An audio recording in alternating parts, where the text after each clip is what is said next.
em Colossenses capítulo 3, do versículo 1 ao versículo 18. Vou pedir para você acompanhar comigo, é um texto maior, mas por favor, leia comigo, é muito bonito. Diz assim, capítulo 3 de Colossenses, primeiro versículo. Portanto, já que vocês ressuscitaram com Cristo, procurem as coisas que são do alto, onde Cristo está assentado à direita de Deus. Mantenham o pensamento nas coisas do alto e não nas coisas terrenas, pois vocês morreram. E agora sua vida está escondida com Cristo em Deus. Quando Cristo, que é a sua vida, for manifestado, então vocês também serão manifestados com Ele em glória. Assim, façam morrer tudo que pertence à natureza terrena de vocês, imoralidade sexual, impureza, paixão, desejos maus e a ganância, que é a idolatria. É por causa dessas coisas que vem a ira de Deus sobre os que vivem na desobediência, as quais vocês praticaram no passado, quando costumavam viver nelas. Mas agora, abandonem todas essas coisas: ira, indignação, maldade, maledicência e linguagem indecente no falar. Não mintam uns aos outros, visto que vocês já se despiram do velho homem com suas práticas e se revestiram do novo, o qual está sendo renovado em conhecimento, à imagem do seu Criador. Nessa nova vida, já não há diferença entre grego e judeu, circunciso e incircunciso, bárbaro e cita, escravo e livre, mas Cristo é tudo e está em todos. Portanto, como povo escolhido de Deus, santo e amado, revistam-se de profunda compaixão, bondade, humildade, mansidão e paciência. Suportem-se uns aos outros e perdoem as queixas que tiverem uns contra os outros. Perdoem como o Senhor lhes perdoou. Acima de tudo, porém, revistam-se do amor, que é o elo perfeito. Que a paz de Cristo seja o juiz em seu coração, visto que vocês foram chamados para viver em paz, como membros de um só corpo, e sejam agradecidos.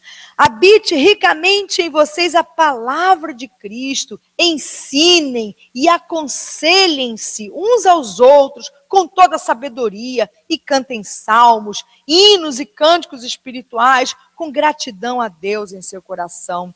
Tudo o que fizerem, seja em palavra ou em ação, façam-no em nome do Senhor Jesus, dando por meio dele graças a Deus Pai. Vamos fazer uma oração.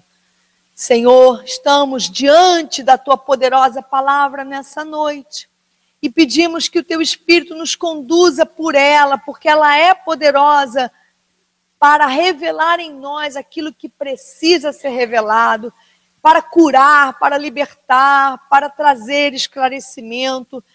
Em nome de Jesus, nessa noite, que pela tua palavra caiam, Senhor, os sofismas, os enganos, aquilo que atrapalha, que engana o coração do homem, para a honra e para a glória do teu nome, no nome de Jesus. Amém e amém. É um texto maravilhoso, porque é uma carta maravilhosa. Durante a prisão de Paulo, e Paulo esteve preso durante algum tempo em Roma, ele escreveu 4 cartas. Ele escreveu à igreja de Colossenses, ele escreveu a igreja de Efésios, a igreja de Filipenses e a carta a Filemon. Foram essas as 4 cartas escritas durante a prisão de Paulo: Efésios, Filipenses, Colossenses e Filemon. Provavelmente, o apóstolo que escreveu essa carta que eu acabei de ler para vocês, a essa igreja, para essa igreja, provavelmente ele nunca tenha visitado realmente essa igreja, a igreja de Colossos. Ele talvez nunca tenha realmente visitado. E a gente lendo a carta, percebe de forma clara o quanto o apóstolo Paulo admirava essa igreja. O início da carta, ele começa falando sobre a admiração que ele sentia pelos irmãos colossenses, pelo fato deles serem pessoas amorosas e cheias de fé. Mas a carta também não traz apenas elogios. A carta à igreja de Colossos traz uma grande preocupação de Paulo com o estar espiritual daquela igreja. A igreja de Colossenses, ela foi provavelmente fundada por Epáfras. Ele vai mencionar o nome desse irmão que provavelmente foi o fundador dessa igreja no capítulo 4 do livro de Colossenses. E Epáfras, na verdade, na altura em que essa carta foi escrita, estava preso com Paulo. Mas ele é, como o próprio Paulo vai sugerir no capítulo 1, versículos 7 e 8, o provável fundador da igreja aos Colossenses. A carta a essa igreja, ela carrega uma mensagem de fortalecimento, mas ela também carrega uma mensagem de admoestação, uma advertência, no sentido de chamar a atenção para os perigos, que aquela igreja que tinha sido fundamentada e fundada de forma tão firme e tão forte, agora estava atravessando. Paulo estava preocupado com essa igreja. E ele vai demonstrar isso nesses 4 capítulos da carta aos Colossenses. E quais eram os motivos de preocupação do apóstolo Paulo com a igreja de Colossos? Colossos era uma cidade importante e uma cidade rica. Ela ficava a 18 quilômetros de Laodiceia. Inclusive, Abelalma, no início do louvor, mencionou o Apocalipse. E Laodiceia é uma das 7 igrejas da Ásia às quais foi endereçada uma palavra de Deus. A igreja de Laodiceia, que ficava a 18 quilômetros da igreja de Colossos, era também uma igreja numa cidade rica. A cidade de Laodiceia era uma cidade rica. E Laodiceia, no Apocalipse, menciona isso. O Senhor diz para ela, você diz, eu sou rica, abastada e não preciso de nada. Eu, porém, te digo, o Senhor dizendo para a igreja de Laodiceia, tu és pobre, cega, estás nua. Você precisa de colírio para ungir os teus olhos e começar a enxergar de novo. Você é morna, você não é quente nem fria. E porque você é morna, eu estou a ponto de vomitar-te da minha boca. Colossos também foi uma cidade rica. E a igreja fundada em Colossos sofreu a influência desse lugar. Assim como em todo o mundo, a igreja de Colossos florescia, crescendo e transbordando na graça e no conhecimento de Jesus. E Paulo inicia essa carta ressaltando esse florescimento. Olha o que ele diz no capítulo 1 de Colossenses, versículos 3 e 4. Ele diz, sempre agradecemos a Deus, o Pai de nosso Senhor Jesus Cristo, quando oramos por vocês, pois temos ouvido falar da fé que vocês têm em Cristo Jesus e do amor que vocês têm por todos os santos. Era uma igreja firme, era uma igreja forte, era uma igreja fundamentada na verdade, mas era uma igreja que começou a sofrer um ataque. E é esse ataque que começou a preocupar o apóstolo Paulo. Algo começou a acontecer na igreja em Colossos, a igreja de Colossenses. Alguns líderes que haviam chegado na igreja se infiltraram e eles começaram a levar influências judaicas e filosóficas para a igreja de Colossenses. No capítulo 2, no versículo 7 e 8, a gente tem a descrição do que começou a acontecer naquela cidade. Diz assim, capítulo 2, versículos 7 e 8. Na verdade, vou ler do versículo 6. Portanto, Paulo vai dizer para aquela igreja, assim como vocês receberam Cristo Jesus o Senhor, continuem a viver nele, enraizados e edificados nele, firmados na fé, como foram ensinados, transbordando de gratidão.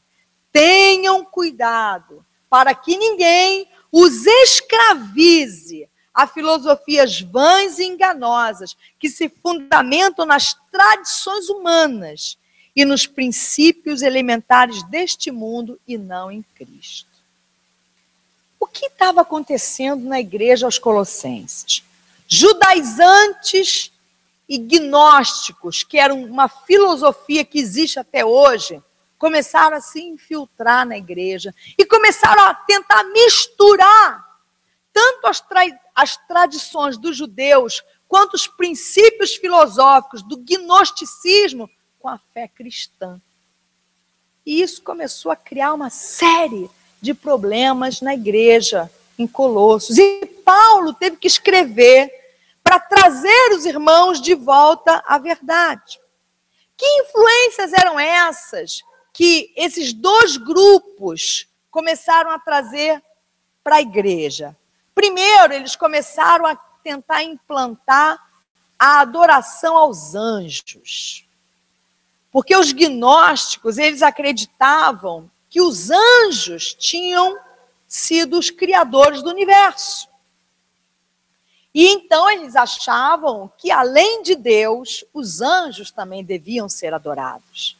E eles começaram a misturar isso na igreja, a dizer como era importante também que anjos fossem adorados. E a igreja começou a sofrer esse tipo de influência. Até hoje, nós encontramos isso dentro da igreja cristã. Pessoas que fazem orações a anjos, anjos da guarda, e que acreditam que isso tenha valor, que isso tenha importância e que isso deve ser feito. Da mesma forma, de uma forma comparativa, há pessoas que acreditam no Senhor, mas também acreditam nos santos.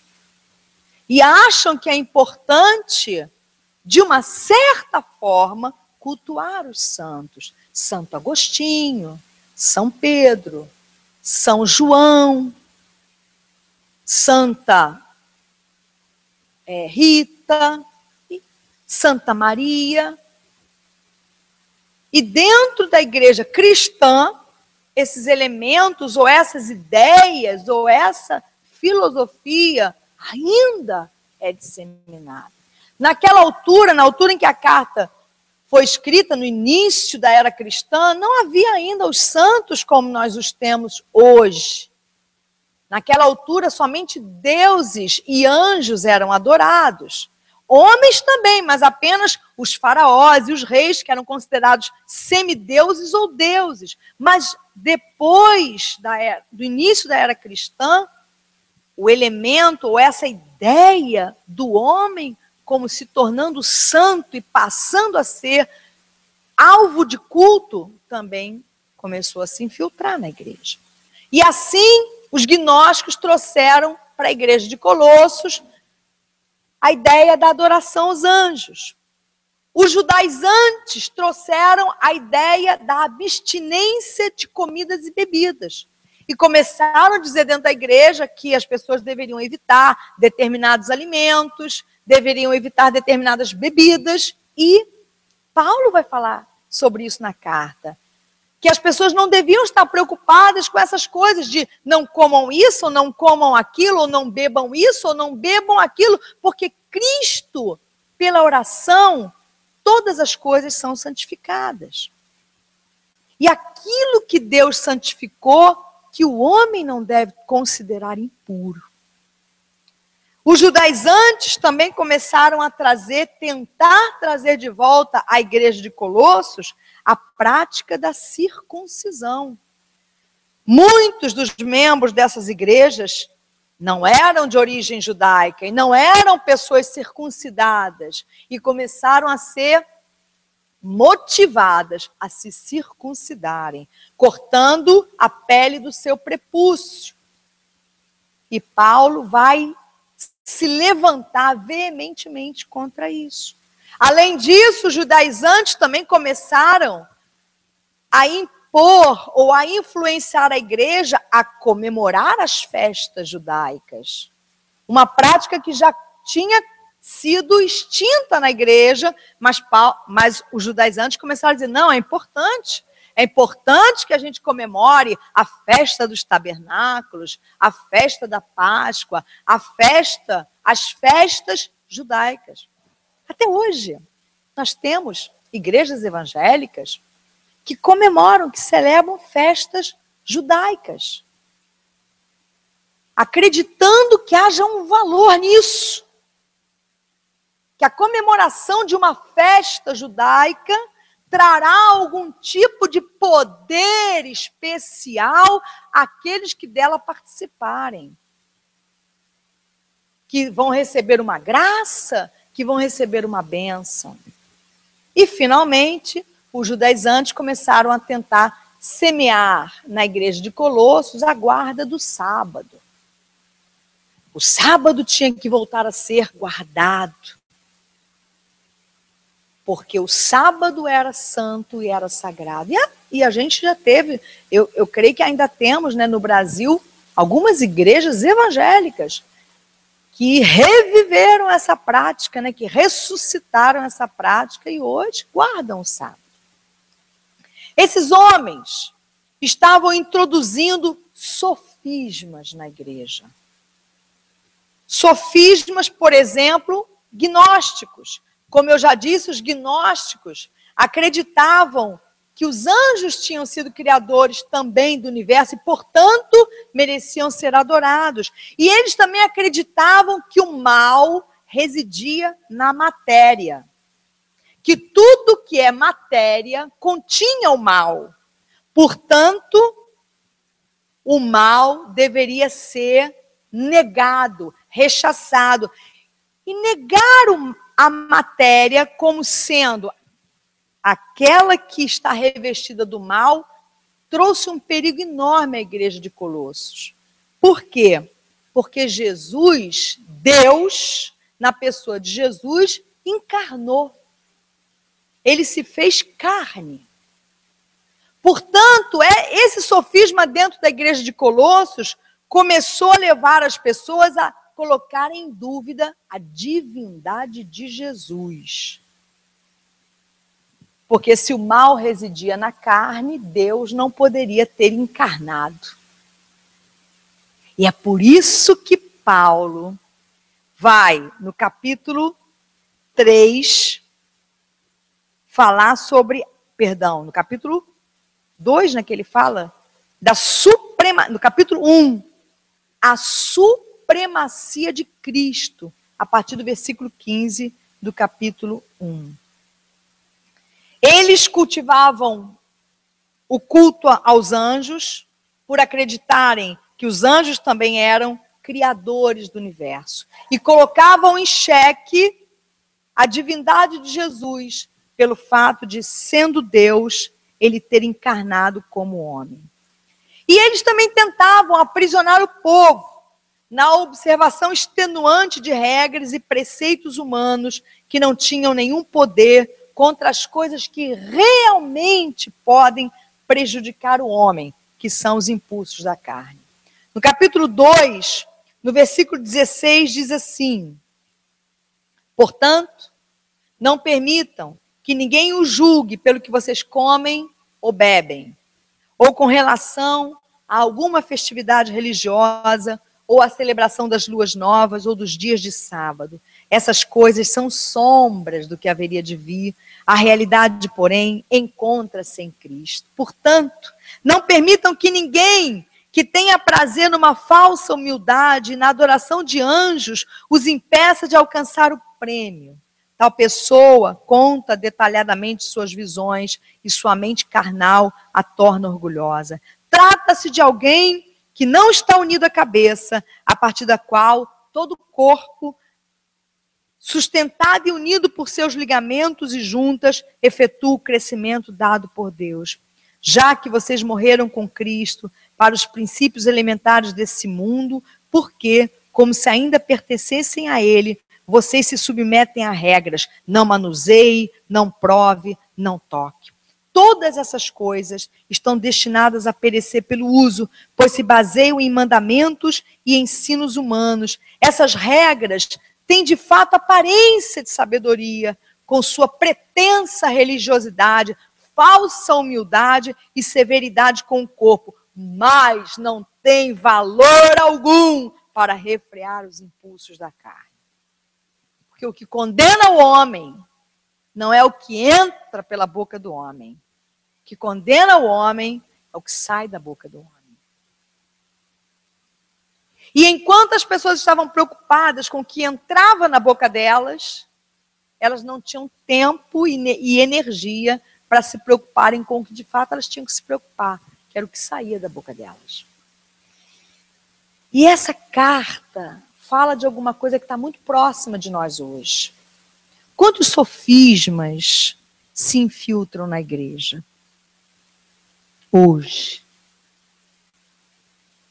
Não é?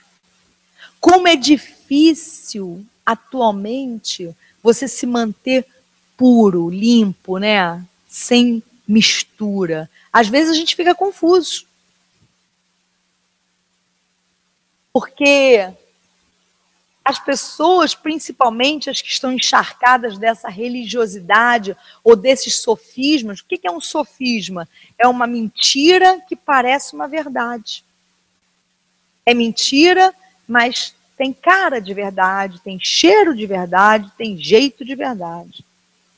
E às vezes é muito difícil a gente conseguir manter o nosso coração livre desse tipo de influência do sofisma.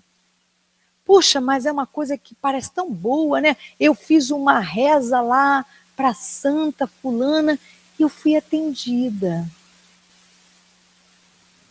Eu acendi uma vela para o anjo da guarda e meu filho foi protegido. Eu realmente, eu parei de ingerir aquele determinado alimento e alguma coisa aconteceu na minha vida. Eu sinto que eu tenho mais intimidade com Deus. Não é assim que as pessoas falam? Eu sinto que eu tenho mais intimidade com Deus, porque agora eu não como mais isso, eu não bebo mais aquilo, eu me sinto mais puro, eu me sinto mais limpo. Não, na minha igreja, a gente tem a festa X ou Y ou Z, e é uma bênção. Porque as pessoas vêm e elas são abençoadas, o Senhor concede resposta, porque Deus se agrada. A gente coloca trajes típicos judeus e a gente sente que um poder, estamos sob uma cobertura nova. A cobertura de um traje típico judeu. O quipá. Aí a gente, tem horas que a gente fica confuso, né? Fala, poxa, será que é isso mesmo?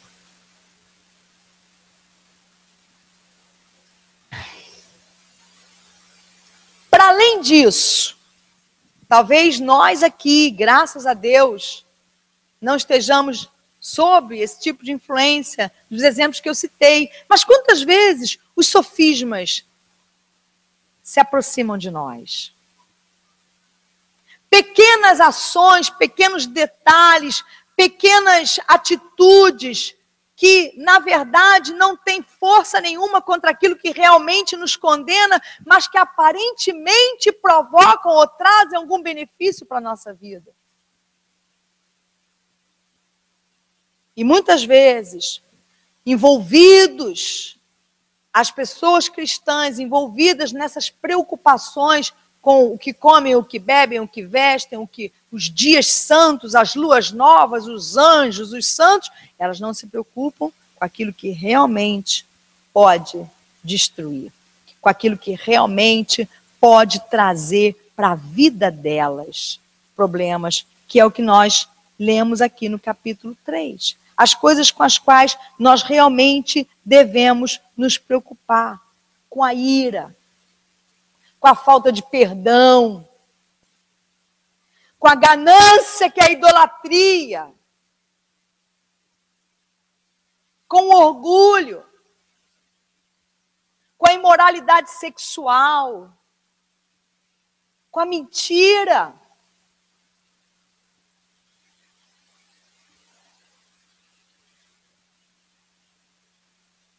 E as pessoas estão tão preocupadas com as outras coisas, e essas que realmente destroem, corroem, matam, estão sendo deixadas. Deixa quieto. É só uma mentirinha. Uma mentira branca. As pessoas falam assim, né, com todo respeito, né, porque isso é uma um erro, falaram assim, né? As pessoas falam isso, uma mentirinha branca, né? Como que isso é? A Bíblia ele vai falar aqui do linguajar obsceno, os palavrões, as palavras ruins, as palavras malditas, seu miserável, seu desgraçado. As pessoas falam isso, a gente fala isso. Maldito.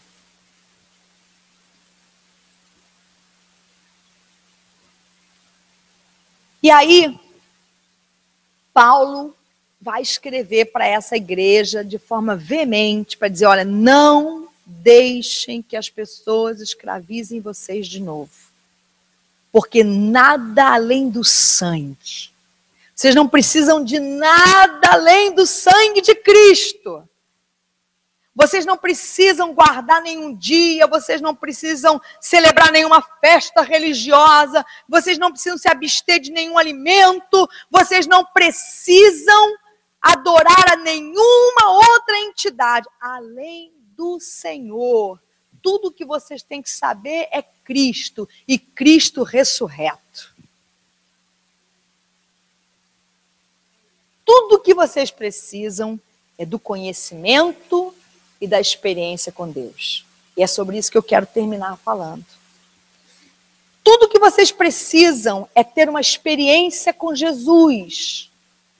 A importância da experiência.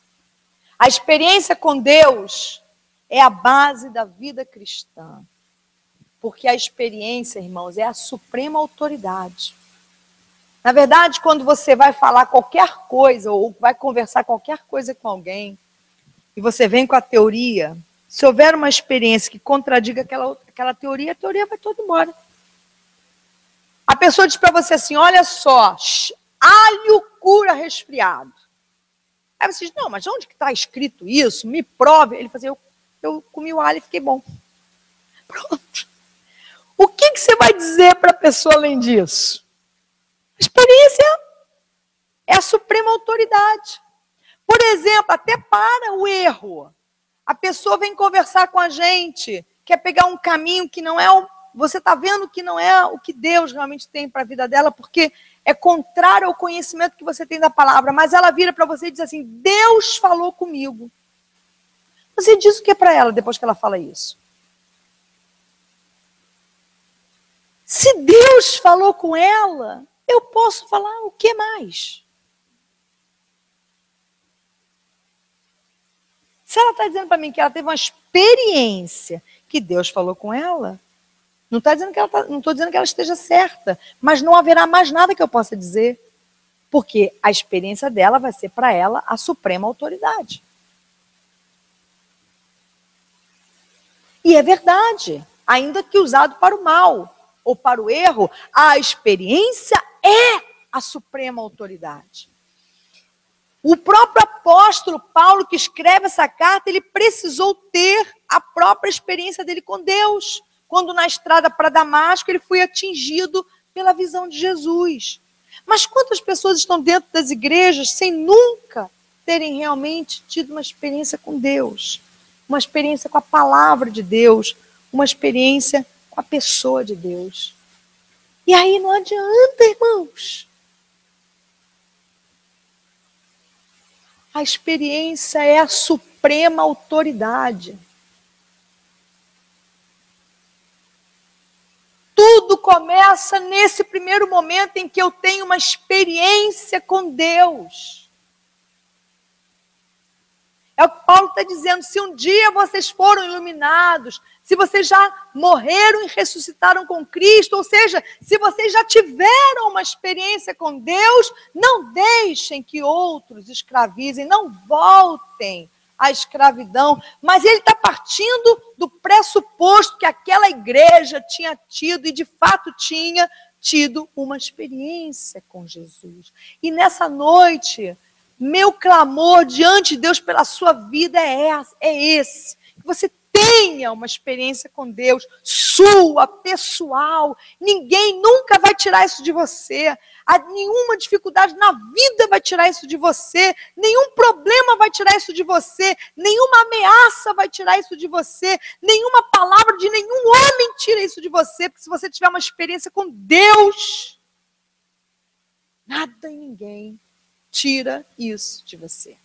Então, que seja, se você ainda não teve, busque isso. Deus, um dia,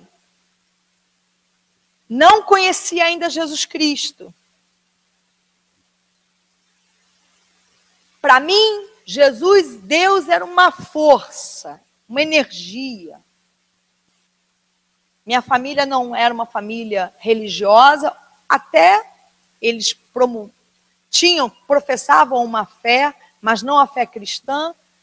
Enfim, eu não tinha nenhuma fé, mas um dia eu fiz uma prova para uma instituição e eu lembro até hoje desse dia. Eu fiz uma oração a Deus. Quando eu cheguei na minha casa, eu cheguei na janela da minha casa, era uma vila, eu morava numa vila, e ali na sala sozinha, estava toda a sala escura, estava começando a anoitecer, eu estava sozinha na sala, eu olhei para o céu, eu tinha 18 anos. Eu olhei para o céu e disse assim: Deus, se tu existe, fala comigo. Se tu existe, eu falei assim para Deus, faz eu passar nesse concurso. Eu, na minha ignorância, eu não sabia nada de Deus, mas eu fiz aquela oração: Deus, se tu existe, fala comigo. Se tu existe, faz eu passar nesse concurso. Umas 2 ou 3 semanas depois, eu não lembro ao certo, eu recebi um telegrama em casa. Eu tinha passado no concurso. E eu fui trabalhar nesse lugar, e foi nesse lugar que eu fui evangelizada. Que o evangelho e a pessoa de Jesus me foi apresentada. E ali eu tive um encontro com Jesus. Ninguém pode tirar isso de mim nunca. E essa foi a primeira de, graças a Deus, algumas outras experiências que eu tive com o Senhor, pessoais, de falar com Deus é alguma coisa que só Deus pode responder.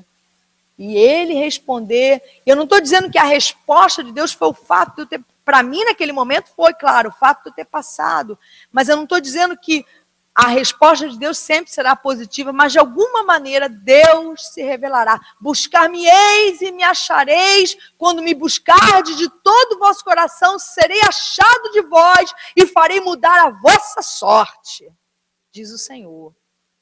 Então a gente tem que ter uma experiência e não viver, às vezes, da experiência dos outros. Aqueles que vivem da experiência dos outros são aqueles que vivem às margens do rio da vida. A gente cantou: existe um rio, Senhor, que flui do teu grande amor, águas que curam. E essas águas estão passando aqui. E o que Deus deseja é que você entre na água. Mas há pessoas que ficam nas margens, elas conseguem descrever o rio, mas elas não entram na água. E o que Deus quer é isso, que a gente pare de descrever o rio da vida e entre no rio da vida. E tenha uma experiência com Deus. Uma experiência que não tem nada a ver com mérito, que não tem nada a ver com merecimento, que não tem nada a ver com capacidade. Qualquer pessoa, em qualquer lugar, pode ter uma experiência com Deus. É só pedir, só dizer: eu quero. É só abrir o coração. O conhecimento sem a experiência é inútil. É o que diz Tiago 1:22. Sejam praticantes da palavra e não apenas ouvintes, enganando-se a si mesmos.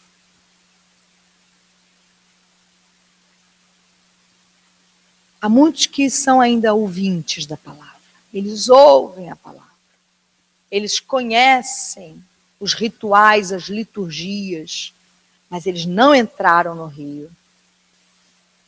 E enquanto não entrar no rio, meu irmão, minha irmã querido, você vai continuar sendo alvo de incertezas.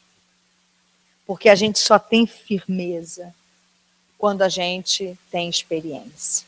Porque a experiência é a suprema autoridade.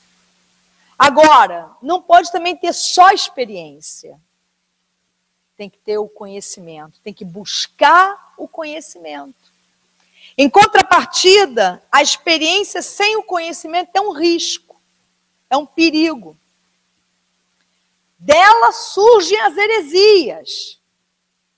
Porque o conhecimento, irmãos, é o filtro da experiência, é a base do discernimento. Você tem uma experiência com Deus. Mas aí, quando você vai ter uma experiência com Deus, pessoal, o seu emocional estará no meio dessa experiência. E muitas vezes o seu emocional poderá criar situações que não são verdadeiras, reais. E se você não tiver o conhecimento da palavra de Deus, você pode se confundir e começar a achar, tô sentindo, aquela coisa do chega a fazer assim de ladinho, né? Tô sentindo isso, tô sentindo aquilo, aí começa tô sentindo isso, tô sentindo aquilo, e daí surgem um monte de complicações. Experiência é a suprema autoridade, mas experiência sem conhecimento é um risco, porque o conhecimento é o filtro da experiência. A gente tem a experiência, mas no meio daquela experiência estamos nós com o nosso emocional, com a nossa mente, com as nossas tradições, com a nossa cultura. E aí a gente tem que dizer, não, peraí, isso aqui que eu estou começando a pensar, não, isso não é Deus que está falando, isso é a Monique que está falando. Porque pelo que eu conheço da palavra de Deus, Deus não falaria isso. Pelo que me é revelado na palavra de Deus, Deus não pode se contradizer a si mesmo. Deus não pode dizer algo que é contrário a Ele mesmo. Então Deus não poderia estar falando isso. O conhecimento não liberta. Quem liberta é a experiência. Mas conhecimento leva à verdadeira experiência. Conhecereis a verdade, e a verdade vos libertará. É a experiência com a verdade que liberta, mas é o conhecimento que leva à verdade. E aí Paulo diz para eles, não deixem, lutem. Lutem contra os sofismas e lutem contra o que vocês realmente têm que lutar. Lutem contra o linguajar obsceno. Lutem contra a mentira. Lutem contra a imoralidade sexual. Lutem contra a ganância. Lutem contra a falta de perdão. Lutem contra o ressentimento. Lutem contra a mágoa. Lutem contra isso. E lutem contra qualquer pessoa, ideia ou filosofia que tente dizer para vocês que vocês precisam de alguma coisa além de Jesus Cristo. Vocês só precisam de Jesus Cristo. É o que ele vai dizer, né, no capítulo 1, versículo 15.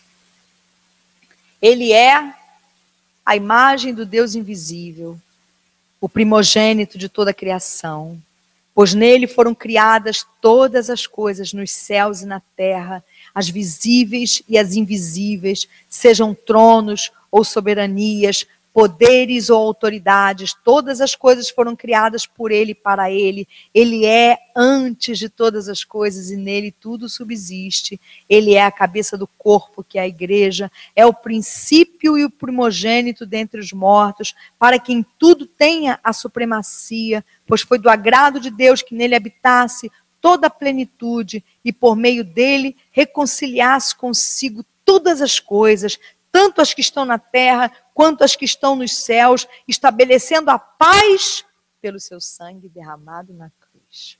Amém?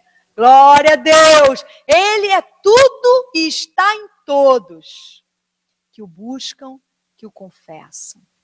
Ele e nele reside a plenitude de toda a criação. Ele é o nome pelo qual importa que sejamos salvos. Ele é o nome que está acima de todos os nomes no céu, na terra e debaixo da terra. Ele é o sacrifício perfeito, o cordeiro que tira o pecado do mundo. Ele é o sumo sacerdote. Ele é o princípio e o fim. Ele é Jesus. Ele é tudo que você precisa. Uma experiência com Ele e o conhecimento da palavra dele. Ninguém te enganará. Ninguém te conduzirá por um caminho errado. Se você tiver uma experiência com Ele e com a palavra dele, você obter o conhecimento. Vamos ficar de pé no nome de Jesus.